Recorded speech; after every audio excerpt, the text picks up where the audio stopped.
Ladies and gentlemen, welcome back to another video. I'm very close, you can't even see my face, you'll see why. But today, we have package to unbox. This is a very special and cool package. This comes from my amazing friend Todd. Todd, thank you.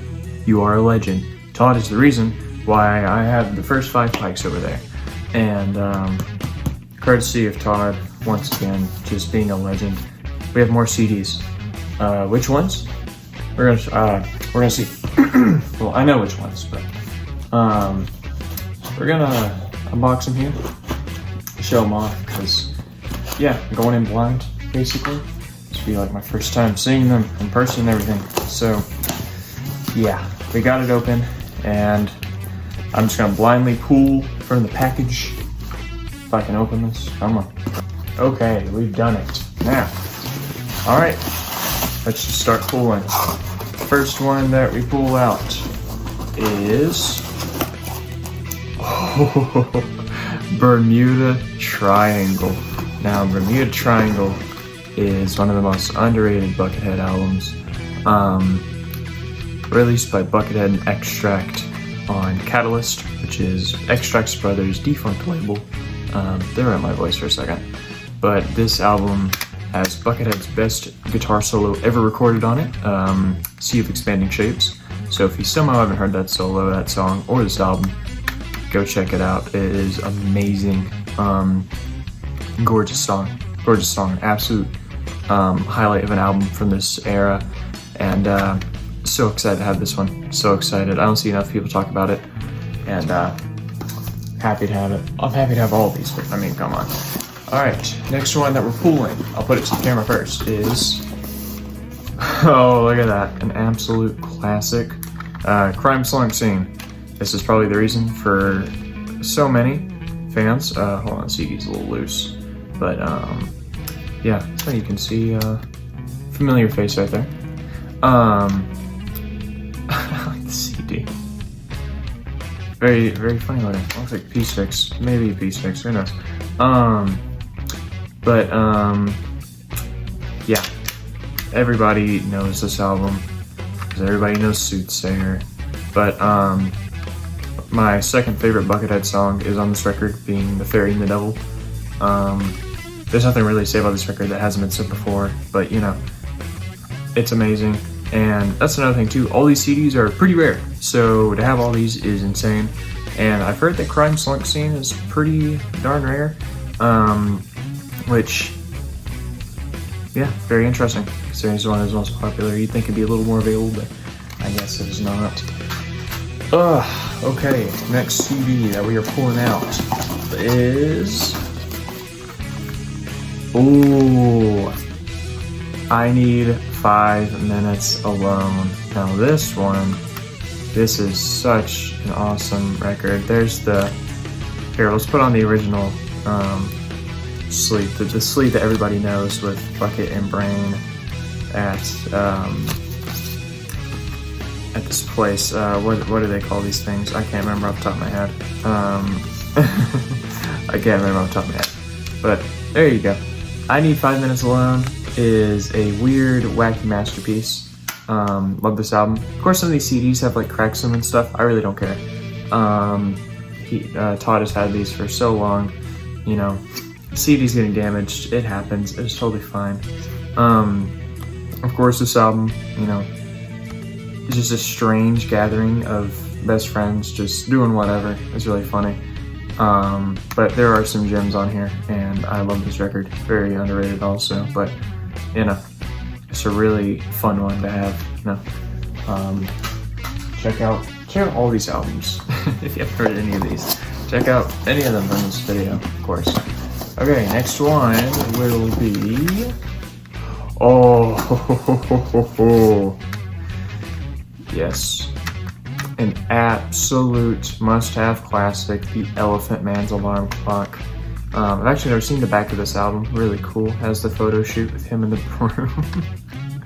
This album, I love the CD. That's so cool looking. This album, you know, I love an absolute ton, just so much. my best friend Juan and I have like a really big shared love for this record. Just classic after classic after classic. The Lurker at the Threshold series is so insane. Some of the some of the best Buckethead riffs ever are on this CD, with riffs like Geigen and Baseball Furies. Just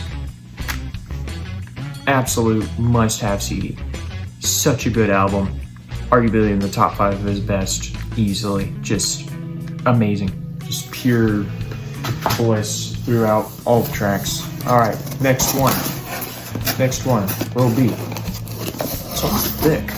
Ooh, Buckethead Land. This is a thick CD. My god, look at that. It's got a really thick case to it and everything. Buckethead Land, the one that started it. Oh my god. It's like there's 2 CDs in here. Oh yeah, the dance remixes. I forgot about that. Yeah, so there's 2 CDs. There's the album on this side and the dance remixes on this side.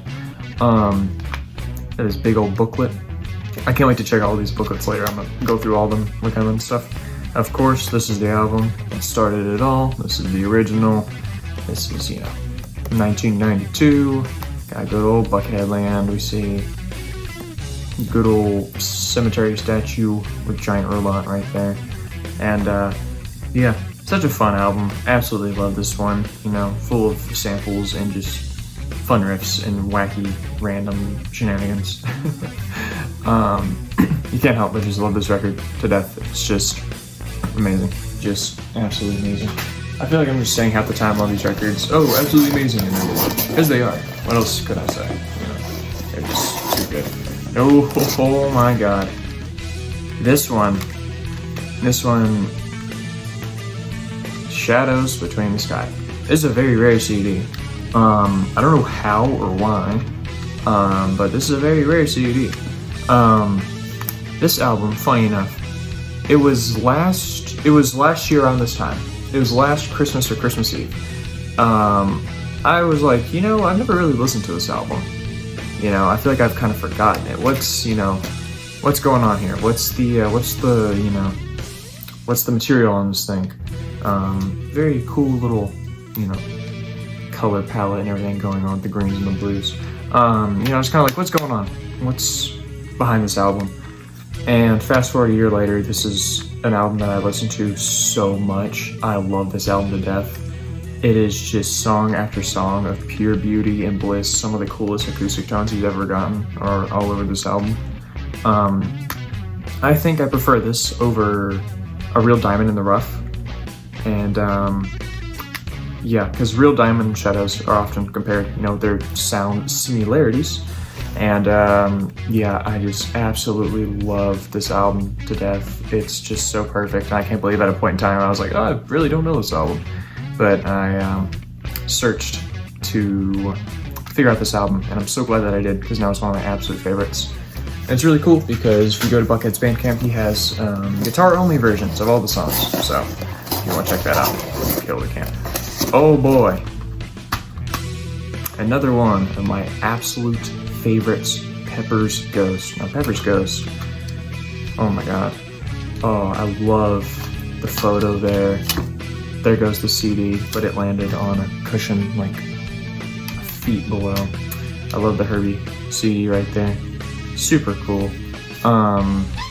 Pepper's Ghost is an album that I don't see people talk about enough. Somehow, I don't know how this album is underrated, but it is. It absolutely is. Some of my absolute most favorite Buckethead moments are on this record. The clean part of Towel in the Kitchen, the kill switch part of Exit 209, for example, just 2 highlights of this album. It's such a good blend of, insane riffs and really mellow, beautiful riffs and just weird all in one, There's just so many elements put into this album to make such a masterpiece. I love the album cover. The KFCV being there is just so cool. I love the colors and everything, the purple and the green. I don't even know what else I can say about Pepper's Ghost. It's so good. It's so perfect. It's just a magnificent record all around. Just absolute classic. Thank you, Pepper's Ghost, for being being amazing. Thank you, all these albums, for being amazing. Next one, what do we have here? This one feels kind of thin. I gotta put it differently. Somewhere Over the Slaughterhouse, which in my opinion, I've said this about half the records. It's really cool how, like, you can tell this has been, like, you know, the CD, the paper part is like kind of like aged and rough. Like, this has been like had and loved and used. I think that's really cool, honestly. I think it looks awesome. Somewhere Over the Slaughterhouse is the most underrated Buckethead album ever. This album has so many good songs on it.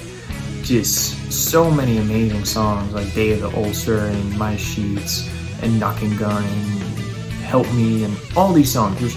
It's so good. It's such a good album. It's, you know, weird and experimental. You have really low-tuned guitars and drum samples and everything. There's Leatherface on the CD. That's really cool. This album, I love to death. And of course, a lot of people will probably compare it to Funnel Weaver, which makes sense. I prefer this over Funnel Weaver, though. I will say this is probably my second or third favorite Buckethead album. Just so good. It's so good. I love the cover. It's my favorite. I'd say it's my second favorite Buckethead cover ever. It's so cool. It has such a feel to it. I don't know how to explain it, but it has quote-unquote aura, I must say. Got the paper sleeves too, kind of like the Pikes, which is really awesome. Only one that's been like this. All right, and next up, for like the final one as well. Put the box down. We have Colma, the best Buckethead album. I finally have a CD. I've been wanting a CD of this album for 2 years now, and I finally have one. I finally have a Colma CD. And boy, does it feel amazing to see this funny looking face finally as part of my collection. This album right here, what have I not said about this album? You know, I have a video on it and everything, which thanks for all the support on it. Really cool that so many people seem to really enjoy it and everything. And yeah, this album is the reason why I'm even here. The reason why I'm so, you know, into Buckethead, into the music, and I love every bit of it so much. When I heard this record for the first time 2 years ago, I was blown away. You know, guitar was just completely redefined for me. And yeah, there's not enough words can be said about this record and its significance to me. It's arguably the most important album for me ever that I ever listened to, because it just started so much. But yeah, it's so amazing to have this one. So happy to have it. I'm so happy to have all these. Let's just gather all of them up. Do a bit of an outro here. The camera's been going for 13 minutes. I did not realize this would be this long of a video. But yeah, super cool. Super cool little haul here of CDs. Again, thank you, Todd, for your hospitality and for being so amazing, and you know, giving me these absolute gems. I will be organizing them on my shelf and everything, and make them look super rad and everything. So yeah, anyways, that concludes the unboxing. Very long unboxing, but I had to ramble about these albums because why not? Yeah, hope everybody has an absolutely amazing Christmas, happy holidays, everything. I'll be uploading more videos again here soon, probably take a little bit of a break for Christmas and stuff, but I'll be back on them. I do want to say though, thank you for all the support on the videos that have been coming out. It's been such a blast getting into them, and seeing the support really does mean a lot. You know, seeing so many fans come together and enjoy these silly little videos that I compile, you know, with information and stuff and whatever, you know, and you have amazing people in the community like this that, you know, do these things for you, and it's just so cool knowing these types of people in the community and whatnot. But yeah, that'll be it for today. Again, thank you all. Hope you enjoyed me going monkey mode, opening box, because I certainly loved it. It was amazing. I'm not gonna do unboxings often on this channel or whatnot, but yeah. Anyways, this video is way too long. It's like over 15 minutes each. Anyways, thank you for watching and stay disembodied.